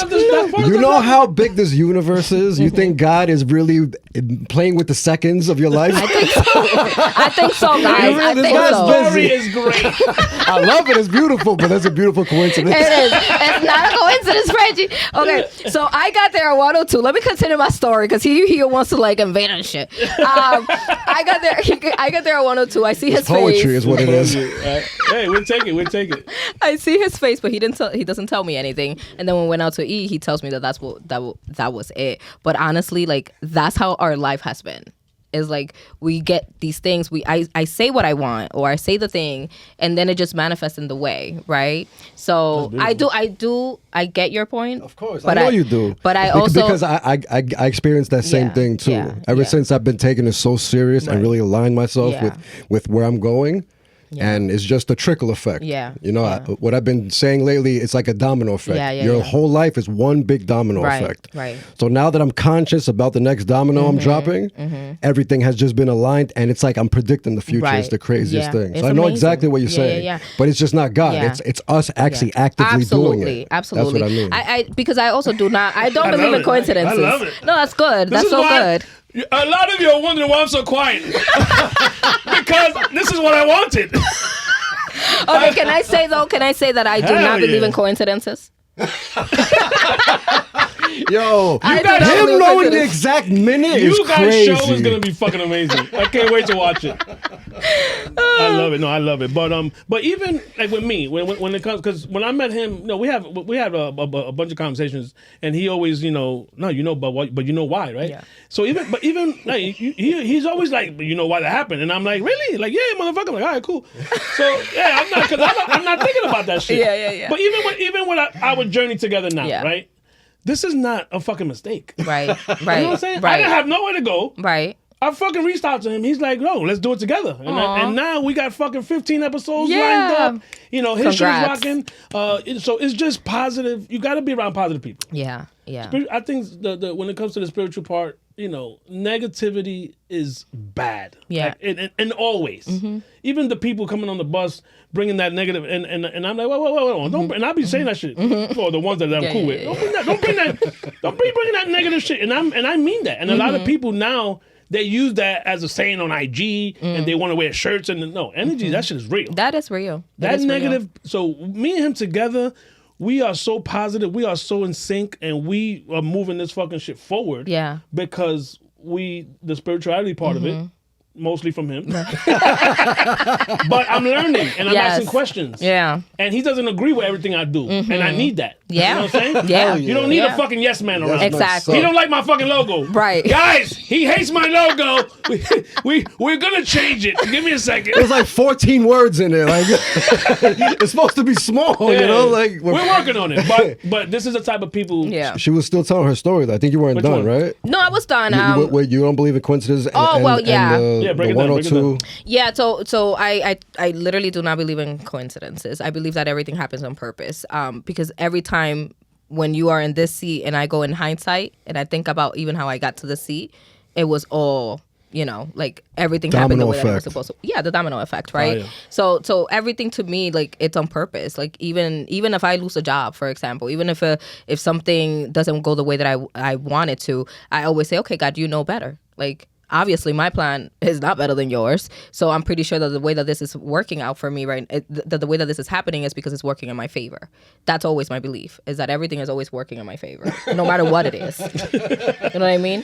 Yeah, it's true. No, That's but you don't even realize you're the one that told me about the Google invite, right? Did I? Yes. So check this out. This girl has changed. This woman. It's okay. Are you a doctor? No. Okay. Not a doctor. We're gonna get there because I don't. Okay, We're gonna talk. We'll save that for the bullshit Okay. part of the show. We're getting serious right now. You don't know what you did to me, right? I'm gonna tell you right now. You did two things. When you said the Google invite, you changed my life because I was texting motherfuckers. Yo, you coming or what? No. So when you said that, I'm like, what the fuck are you talking about? I went. I'm like, oh shit, this is real. Like, this is what you're supposed to do. Another thing you did, right? When I reached out to you, this is how I used to reach out to people. Hey, what's up? I got a podcast. I want to be on my show. But once I saw your title, right, and I spoke to him, I said, yo, she's like a real fucking therapist, bro. Like, so I changed the way I asked you in the DM. I fucking made the most, no AI by the way. I think now it's AI, but the original one, the one I sent you, that was real. That was you. That was all me. I even showed my girl. I said, babe, I'm gonna send this to her because I felt like I can't talk to you the way I talk to everybody else. Because you're the You've been interviewing gangsters, comedians, people that did 37 years. Yeah, 100%. So of course, this is like a regular therapist. person you're speaking to now. Yeah, I'm like mental health. Like, nah, this is different. I'm like Latin therapist. So but check this out. I say that to say this. I kept that. I still invite people the way I invited you. Nice. I still use the Google invite that you told me about. So thank you. Domino Of effect. course. Domino effect. my Domino man. effect. Yo, Domino you got effect. something else for her? Yeah. I want to know about reincarnation. How do you feel about that? Reincarnation. Wait, he was gonna say something. Yeah, before we go there, because we were talking about energy, right? And how Yes. like there are people who break can it be down. very pessimistic, right? I mean, when we think about God, right? God is love, right? And he's the highest type of energy is God, right? If we're always negative, we're not going to be able to connect with that higher power. Whatever the higher power may mean to you, right? Like for me, it's God. For you, it could be the universe, could be whatever, right? If we're not connected, if we're not, if we're not in a positive light, and what does that mean? It means, I'm calm, I'm good, I'm joy, I'm content, I'm good. It's going to be really difficult for me to connect with that higher power. Because the higher power is high energy and you're vibrating at a low energy. So it's missing each other, Sometimes you see people who have known each other for mad long, like people, it could have been a friend relationship or even a partner, but they never came together. It's because I was vibrating at a different energy than you were. So even though we might have seen each other, we were going to miss each other because we were just not ready for each other, right? So what are the things that you want in your life, and what type of energy are you vibrating in, and what type of energy do you think that what you want is vibrating in? Because if you can identify that, and then you can bring your vibration up, you can meet that thing that you want. Bars. Woo. That vibration stuff is so deep. I still don't understand it. Yeah. I just see it more like to break it down simply. I feel is like to be on the same time. Yeah. Like if I'm negative about this, people that are negative about that are going to be on my side. Yeah. Like if I hate Trump and everybody that hates Trump likes what I'm saying, we're all going to be chilling. That's our wavelength, and that's Right. the wavelength. Right. So you're saying if people that love Trump are a different wavelength, like we're on love, you guys are on hate. Yeah. We're never even gonna cross paths. Right. We're not gonna be in the same places. The places I go about love, the places you go about hate. We're never Right. gonna meet Yeah. Yeah. until you change your ways. Maybe we'll meet. Exactly. Or if I change my ways and I become negative, I'll meet you too. Exactly. Yeah. And if you think about it, right, it's so crazy, right? But like if you think about Love it, it. Love it, baby. it's even like the podcast thing, right? Like if you're not around people who do podcasts, like how are you gonna get better? We would have never met if You you would have weren't never- into it and right. I wasn't into it. We had to both be into it. Exactly. Right? So it's like it's all like Same it's the energy, same same. energy. That's it, straight Yeah. up. Yeah. love Okay, it. so Reincarnation. Reincarnation. How you feel about that?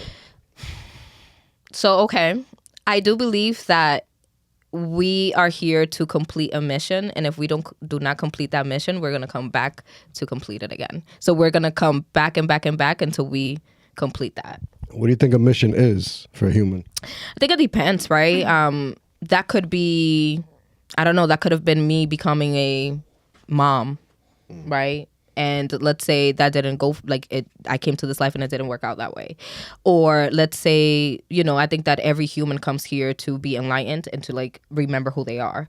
If you don't remember who you are, I also believe that there's going to be a time in your life that you're going to come back, and you can come back as anything. You can come back as your, like I believe that we choose our parents too. I believe that we choose our life before we get here. Okay, this I is heard just, about that what I mean? recently. Like I believe that there is a like we kind of make a contract, like, okay, that's where I want to go. Like I love that life. That's how I want to live it, which is why I mentioned earlier in the podcast that I felt like I told my husband all the time. I told him that I feel like we, in our past life, like we agreed to come back to each other sooner because it was just too, things just like happened too crazy, for it not to, it's just too easy, Your marriage is I found my soulmate. That was way too easy. Yeah. Motherfuckers is struggling right now to find a date. She's talking about she found her partner and it was easy. But you know what? Over 8 billion people. Blessing. That's a Absolutely, blessing. absolutely. And I'm sure that you guys are, right there. You know what I'm saying? It's a beautiful. Yeah, how many yeah. kids you got now? We have 2. One is 14. The other one is 9. We've been together we celebrated this year our 15th year together. Congratulations. Nice. Yeah. This guy says he want to be single for the rest of his life. It's easy. It's simple. You don't have to cook for nobody. You don't have Single. to fucking be. He just wants He's to like be as single. simple as. It's simple. But okay, so were you in relationships before that were difficult? Each and every one. Okay, what was difficult about it? If Hell you don't yeah, mind get 'em. sharing. The communication. Okay, so like just like understanding each other. Yeah. Okay. So is that something that you would be willing to work on too? With someone that's willing to work Yeah, on it, yeah, absolutely. Yeah. Okay. Okay. But I don't want to waste my time on it. It's not a priority. Okay. It's not a priority. Yeah. I think I just want to help people. Yeah. Yeah, and when the right person that's meant for you comes, then that's a person. Anything's a possibility. Yeah, everything's a possibility. Well, At you least know you're what? not closed I'm sorry. down. No, at least you're not closed off. Like you just know that that's just not my priority right now. Beautiful. Yeah. See, I didn't get that much out of him. But I'm not going to ask that much. I'm just like, yo, you want to be single? Fuck you. Don't give a fuck. Guys, we don't give a shit. Yeah. We just want to know about it. Yo, she got a fat ass? Really? We don't act like, we don't get deep into the bullshit. Right. Oh, you like it? You love your girl? It's beautiful. Girl, women, you get in there and talk about it. There's some fun things that you always talk about. Your ex is just like junk food. That was awesome. Yeah. That was awesome. Yeah. Break that down. Yeah, so basically I think in that post I said your ex is just like junk food. Like you always want it because it makes you feel good in the moment, but then you get back into the toxic, right, like cycle. And basically that I was speaking more to the fact that, like you have these, again, it could be a woman or it could be a man, really kind of dangle a carrot in front of you. So kind of saying like, I'm going going to back change. to your ex? Oh. Yeah. So kind of saying like, okay, like I'm going to change, like, you know, like it's not going to be the same anymore, you know? And then you go back into the relationship and it's, you know, the honeymoon phase lasts about a week or two and then it goes back to the normal thing. And then it gets worse. And then it gets worse. And then you continue to allow it. And now you're losing yourself in this relationship because you're not prioritizing you. The threshold keeps getting higher and higher every time you go back. Exactly. Look at this guy. When you're on his show, you better get ready. Okay. He's coming with some shit. I'm fun. I'm the fun guy. I preach never go backwards. Yeah. It's never gonna get better. Yeah. People do not change. Yeah, and you know it's a mix of things, right? Like I always say like, okay, I want to know you as the person. Like I want to understand who you are. I am a firm believer that people can change, but you have to want to change. You have to want that. Yeah, and that's very rare for people to actually, because it has to actually really be intense. Yeah. Sometimes like if it's a medical reason, people have that change. Right. But when it comes to reflecting on themselves and changing, it's like, nah, this person's telling me I'm doing this wrong. I'm not going to listen to them. Right. I'm perfect. Everybody's perfect to themselves. Right. So that change out of nowhere, it's almost impossible. Yeah, and that's the sad truth, right? Because at the end of the day, like if we're not perfect, and if I don't admit and I don't hold myself accountable for the shit that I be bringing out or the way that I may be showing up, then I'm never gonna change, and I'm gonna lose people around me because ain't no one gonna be putting up with that. You know? So I think it's so important for you as a person to always like reflect back about who you are and who you want to be. And also like, what are you looking for? I think that we were talking about that earlier, right? Like, what are you looking for in other people? Well, are you practicing those things too? With you, not like, no, are you practicing those things with you? And, you know, that is something that takes a lot of courage, you know, to look yourself in the mirror and tell yourself like, okay, girl, you are very manipulative. Okay, you also be gaslighting. Okay, you also be, you know, like exaggerating the truth. Like sometimes, you know, it's hard to look at yourself in the mirror and say those things. But the honest truth, I think I don't know if I said this when I introduced myself. I am everything, so I am a little bit of everything. I'm a little I can be gaslighting if I have to be. Yeah, I can be also emotionally manipulative if I have to be. Right, but I use it for good, not for bad. I think that everyone thinks about good it like manipulation. Sure, I guess. You know, but that's the thing, right? Like everyone sees it as a negative thing because that's the only connotation that we have received from it. Like it's just everything is negative. Being upset is bad. Describe the good version, please. The manipulator is the good version because they're winning, right? I know it. I know he was gonna take it there. I'm telling you, obviously. So the way that I see it is this way. Break it down. It's more about you're having a conversation. You know, let's say a kid, right? Or let's say, you know, it's more about like, okay, am I using this to empower you, or am I using it to disempower you? Right, so it's like, and again, like I'm saying, like emotional manipulation, but is it really because they are aware of what I'm doing? Like the airplane food with the baby. Yeah, the manipulation is, oh, this is fun, but it's really beans. Oh, you got me. So that is right. That would be manipulation, right? Like I'm telling you, this is gonna be good, right? Right. I'm gonna tell you that this is this is the best trip ever, and then we're gonna get there, and I just said that because I wanted you to come with me. That's fucked up. No. I don't want to go to India to eat street food. But it's incredible. But no, right? But so the way that I may mean it, I'm trying to put, let me see my words together here. The way that I'm trying to mean it more is like we are everything.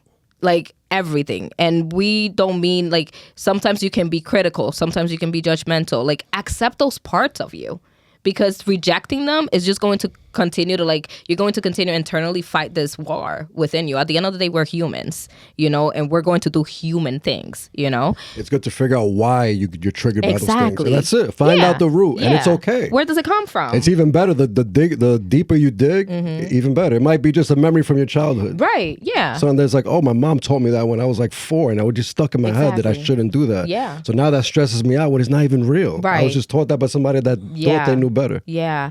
And when I was growing up, that's good. When I was growing up, I like piggybacking on that, right? Like when I was growing up, I learned to, again, I mentioned this earlier, to like not share my feelings, right? Like don't say how you feel, because when you say how you feel, people get upset, right? So what I learned to do is to shut down. So if you're arguing with me, and this is something that showed up in my marriage a lot, he would be talking to me and I'll be like this.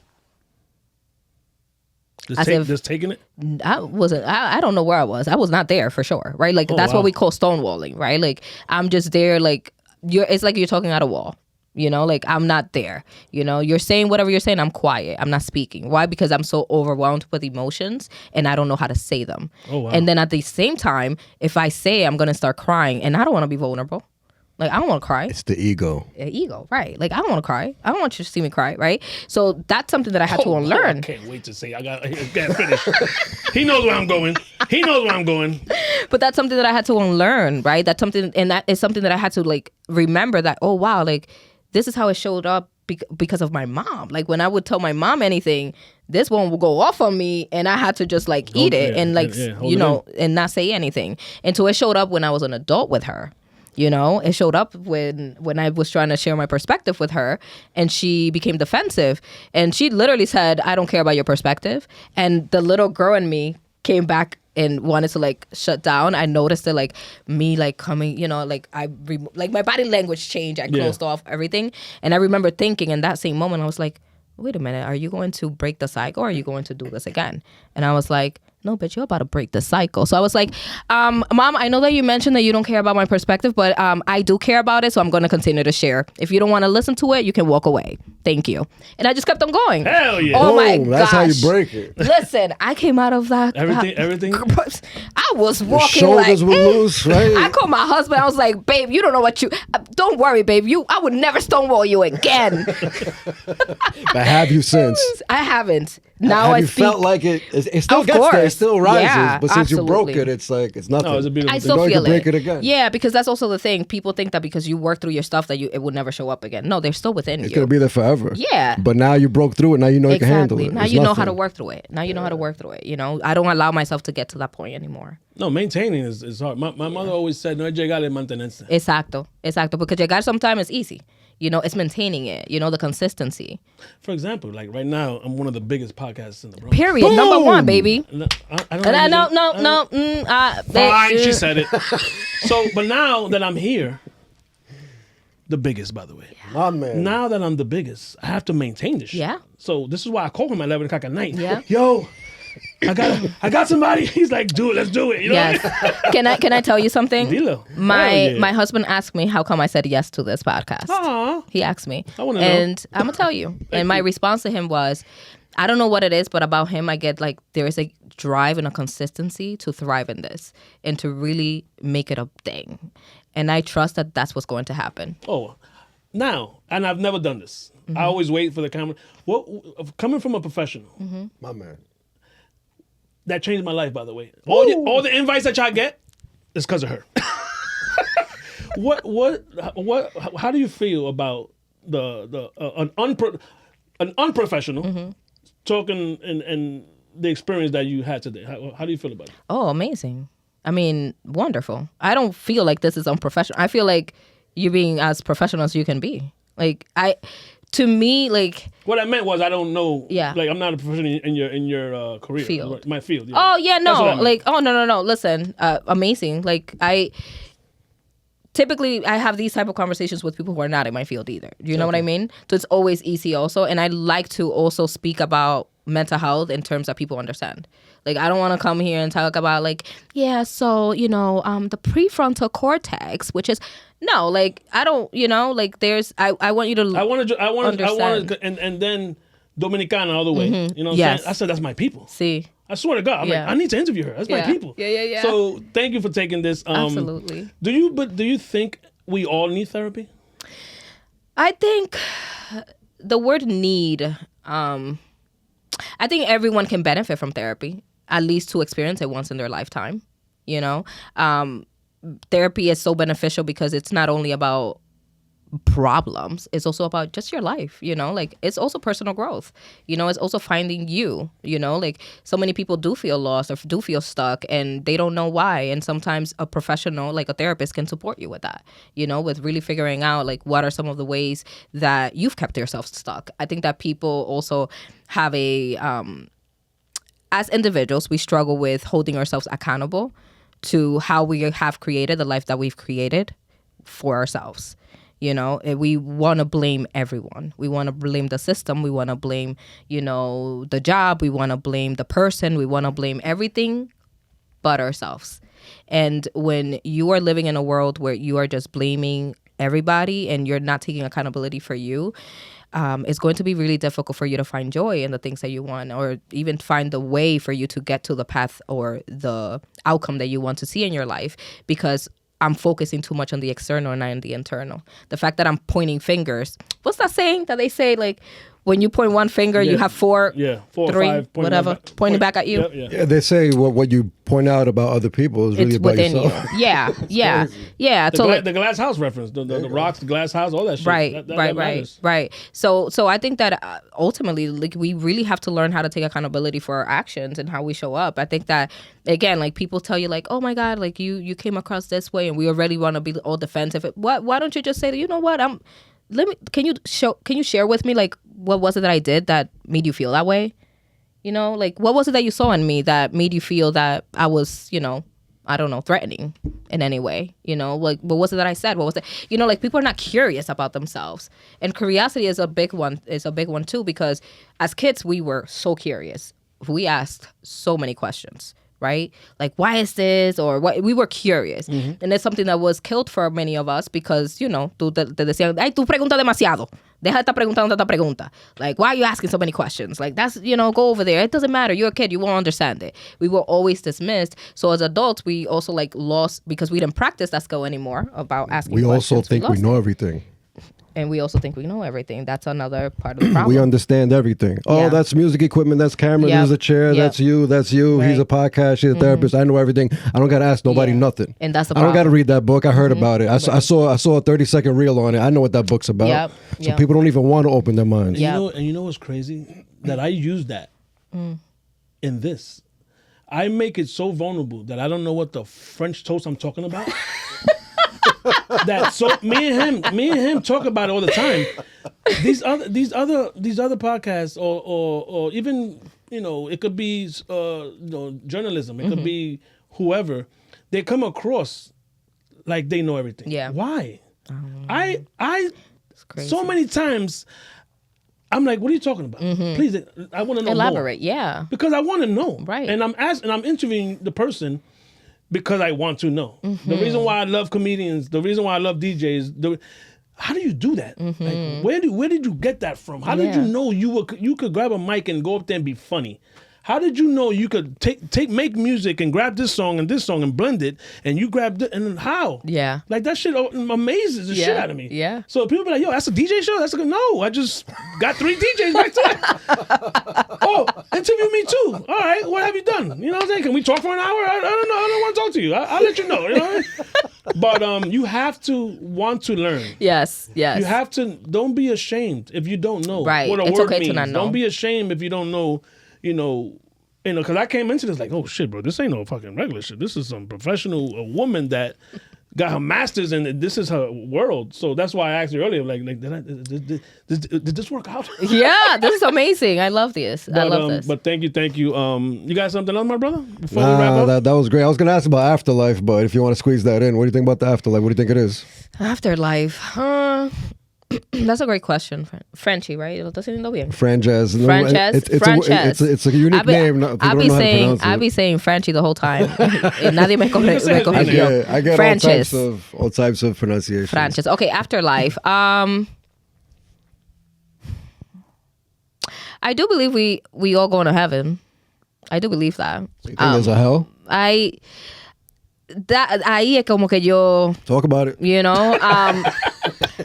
That's where I am not convinced. That's where you got to draw the line. When it comes to spirituality and what Christianity, Catholicism says about afterlife are very different. Yeah. To me, I don't know. I feel like maybe this is it.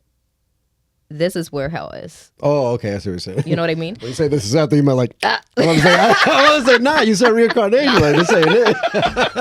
No, I mean it in the way that I think that maybe because let me make something clear. Being a human is fucking hard.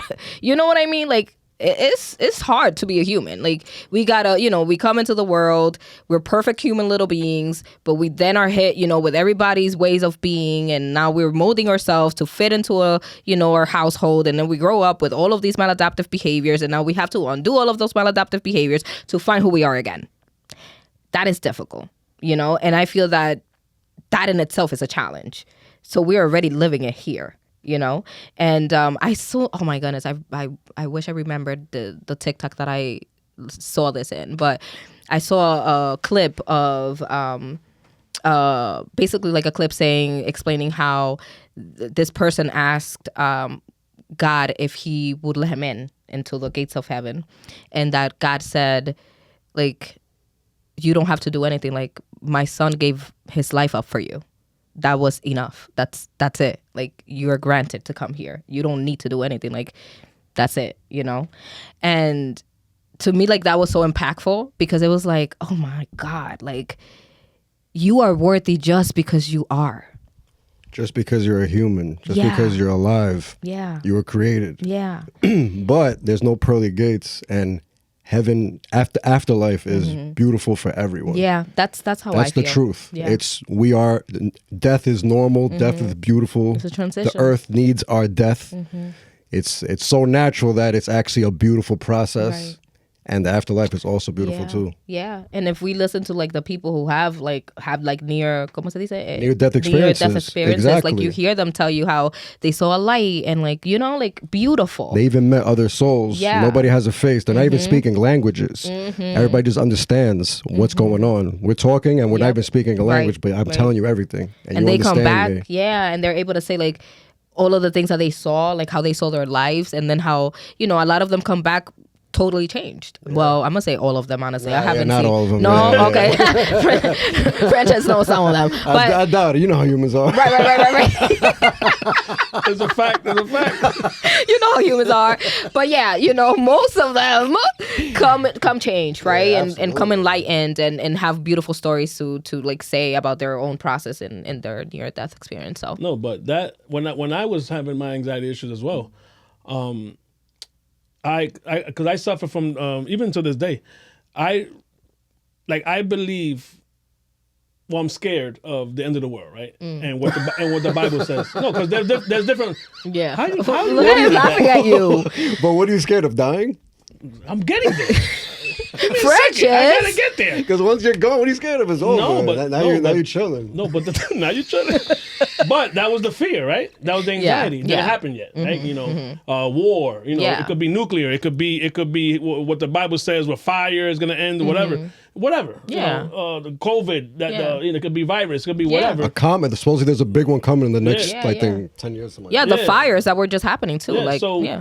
But the way I dealt with that, I went to counseling, and she broke it down like that. She was like, okay, so let's get down to the core. So you're scared of death. This is a laughing deaf mother. Look at him. How you laughing about death, bro? Yo, I just did 4 grams of mushrooms a few weeks ago, and I had the biggest ego death I ever experienced. So I was laughing at death for like 6 hours at myself. Oh, so this is where it's coming from. So I'm so comfortable with death right now. It's funny to me. But you have to be that, and this is why, and that helped me. Yeah. Because technically, the comet, nuclear, even Trump was talking about, he's trying to sit down with China and Russia because we're spending all this money on something that could end the world tomorrow. He's like, this is not, the next war, if God bless, we don't get there, but the next one is not going to last a year or two. This is over. Bro, what they're creating is so powerful. That's crazy. And let's even forget about that. If people, when they come knock on your door Saturday, whatever, usually Jehovah's Witness, but it could be whatever other religion. The ones that are in front of the train, talking about the world's gonna end, and right. So that's another thing. So that was my anxiety, fear. my fear. Yeah.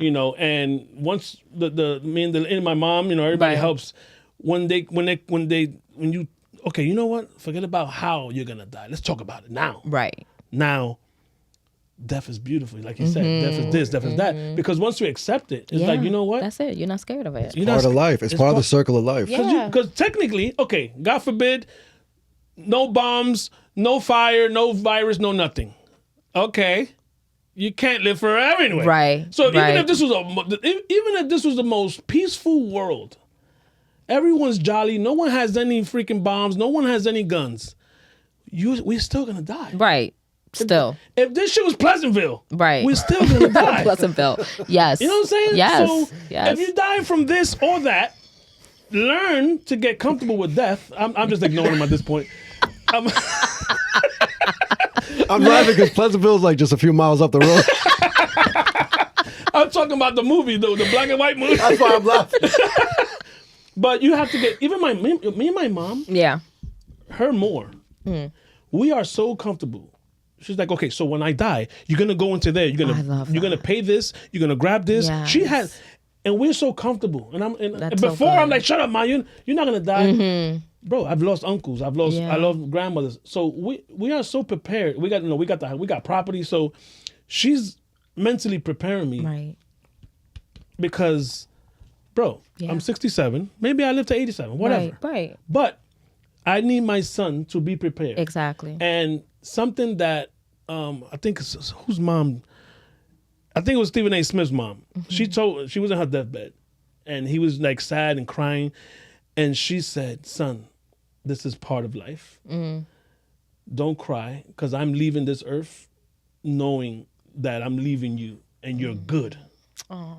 And that made him feel better. Yeah, Because he was speaking to another guy that lost his mom, right, and your mom is leaving you. Hopefully, our parents, they're at home at their deathbed, and we can say goodbye to them until that last minute or last second. But the moment that your parents see that, you know what, you good. Yeah. So I could sleep in rest in peace. peace, yeah. Because I did my job, and I know that you, boy, girl, whatever, children, I know that y'all all good. yeah, Y'all turned out to be good people, Yeah. good human beings, good parents, and I can pass away knowing that, and that meant a lot. You know what I'm Yeah. saying? So yeah. laugh now, motherfucker. But I just want to let you know. Oh, and I'm gonna give you a chance to just promote whatever you got. But let me just say thank you. Even your husband didn't believe.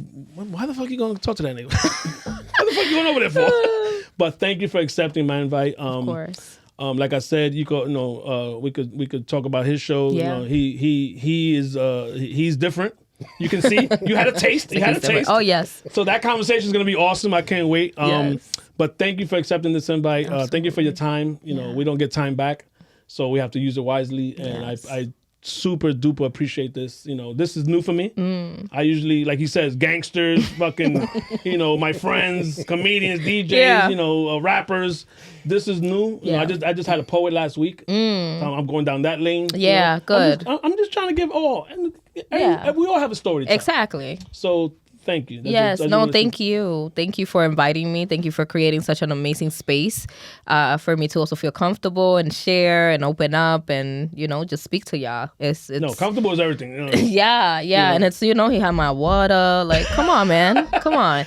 But this has been amazing. It's been amazing meeting you, Frances. Likewise. So we're going to be transferring over there, soon. Yep. Amazing speaking to you as well. So thank you so much for having me here. Thank you. What you got coming up next? Promote your Yeah. your profession. So I would say New You Psychotherapy, mental health practice. Go ahead and check it out at newyoupsychotherapy.com. It's KN, so it's new as if I knew you, not new, because that's typically getting confused. But it's New You Psychotherapy. We have openings right now for couples and individuals. So if you're looking for a place to support you and guide you through your journey, whatever that might be, we're here for you. What is the workshops? Is that that's a group setting?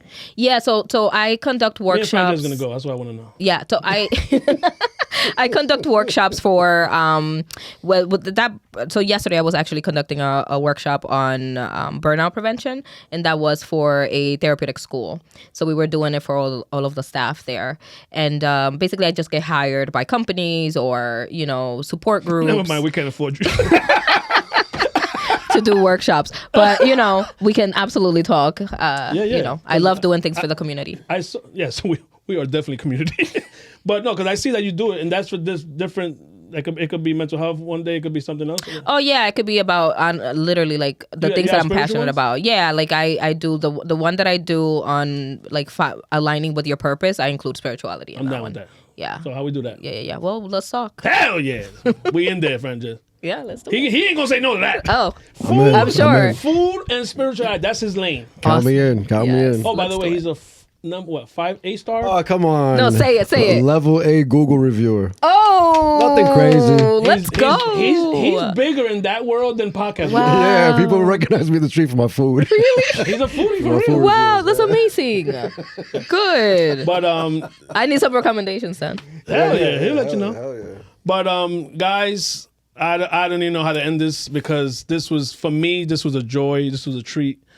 You know, my own people. You know what I'm saying? I would have did it with a white person too. No, I'm not saying. But the fact that una Latina Dominicana is representing for us, kicking ass, saving lives. Yes. You know what I'm saying? Yeah. And making the world a better place. Thank you. Thank you so much. Woo! Thank you. This was fun. We out. Peace. Fran Jazz, cut it. Thank you Oh, this so was much. so fun, you guys. No, you knocked it out the park.